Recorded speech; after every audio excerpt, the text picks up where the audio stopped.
Halo semuanya, perkenalkan nama saya Nasila Reza Pasha dari kelas 11 IPA 3 dan berasal dari Sekolah SMA Negeri 96 Jakarta dengan nomor absen 25. Di sini saya ingin menjelaskan tentang materi minyak bumi.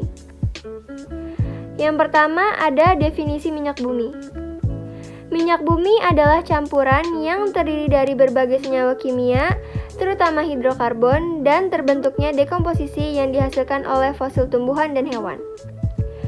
Yang kedua adalah proses terbentuknya minyak bumi. Proses terbentuknya minyak bumi yang pertama ada jasad reknik dan terbawa oleh air sungai bersama dengan lumpur, lalu mengendap di dasar laut dan diproses jutaan tahun. Kemudian berubah menjadi bintik-bintik dan gelembung minyak gas, lalu terakumulasi pada daerah perangkap atau batuan kedap. Kemudian menjadi gas alam minyak air terakumulasi sebagai deposit minyak bumi. Yang ketiga, proses pencarian dan pengeboran minyak bumi. Proses pencarian. Yang pertama, melakukan kegiatan eksplorasi, ini yakni studi geologi, studi geofisika, survei seismik, dan pengeboran eksplorasi. Kedua, melakukan studi geologi. Setelah mendapatkan hasil lewat studi geologi, peneliti dapat mengetahui lokasi mana saja yang memerlukan studi lanjutan. Ketiga, metode yang umum digunakan untuk mengetahui sifat fisik batuan adalah survei seismik.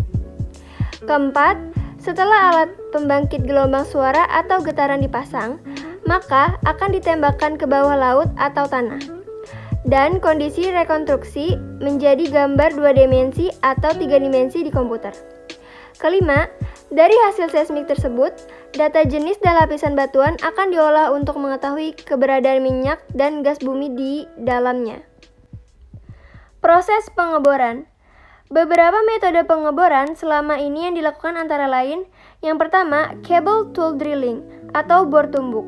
Cara membuat lubang bor dibuat dengan menumbuk-numbukan mata bor pada lapisan tanah yang akan ditembus.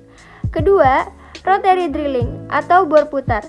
Didukung oleh 5 sistem utama dalam kelancaran proses pengeboran, yaitu yang pertama, sistem tenaga atau power system. Yang kedua, sistem pengangkat atau hosting system. Yang ketiga, sistem putar atau rotating system. Yang keempat, sistem sirkulasi atau circulating system. Yang kelima, sistem pencegah semburan liar atau BOP system. Selanjutnya, cara mengolah minyak bumi yang sudah dikeluarkan dari perut bumi. Proses pengolahan minyak bumi yang pertama ada primary processing. Yang pertama ada desalting untuk menghilangkan kotoran atau garam. Kedua, distilasi memisahkan bahan kimia berdasarkan titik didih. Yang kedua ada secondary processing dengan cara yang pertama cracking, penguraian pada molekul besar jadi sederhana. Yang kedua, reforming, mengubah bentuk struktur senyawa. Yang ketiga, alkilasi dan polimentasi, penambahan jumlah atom. Yang keempat, treating, menghilangkan kotoran. Yang kelima, blendung, pencampuran fraksi minyak bumi dengan zat aditif. Zat aditif itu adalah etanol dan viskon. Untuk selanjutnya, ada fraksi dan kegunaannya. Yang pertama ada gas, dengan manfaat bahan bakar gas atau LPG dan bahan baku sintesis senyawa organik. Yang kedua, ether petroleum, yang bermanfaat pelarut dan cairan pembersih.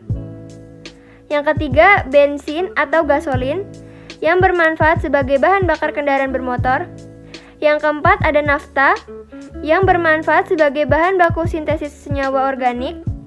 Yang kelima, ada kerosin, yang bermanfaat sebagai bahan bakar jet dan bahan bakar kompor parafin.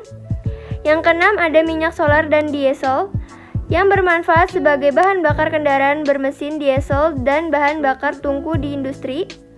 Yang ketujuh, ada minyak pelumas, yang bermanfaat sebagai oli dan pelumas. Selanjutnya ada lilin, yang bermanfaat sebagai petroleum jelly dan lilin parafin untuk membuat lilin, kertas, berlapis lilin, lilin batik, dan bahan pengkilan seperti semir. Selanjutnya ada minyak bakar, yang bermanfaat sebagai bahan bakar kapal, pemanas industri atau boiler plant, dan pembangkit listrik. Kemudian ada bitumen atau residu yang bermanfaat sebagai material aspal jalan dan atap bangunan. Kemudian ada bensin. Yang pertama ada pengertian dari bensin. Bensin yang merupakan salah satu fraksi dari minyak bumi terdiri dari rantai hidrokarbon eksoktana dan beberapa rantai lurus yang salah satunya ialah heptana.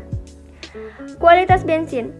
Semakin tinggi bilangan oktananya, maka semakin baik kualitas bensin tersebut. Cara menentukan kualitas bensin. Jika bilangan oktan merupakan persentase volume dari bahan dasar bensin, bahan dasarnya terdapat iksotana dan N-heptana. Jadi, semakin tinggi persentase iksotananya, maka bilangan oktan dari bensin tersebut semakin tinggi. Semakin tinggi bilangan oktannya, maka semakin baik kualitas bensin tersebut. Terima kasih. Sekian dari presentasi saya. Maaf apabila ada kesalahan kata dan pengucapan. Wassalamualaikum warahmatullahi wabarakatuh.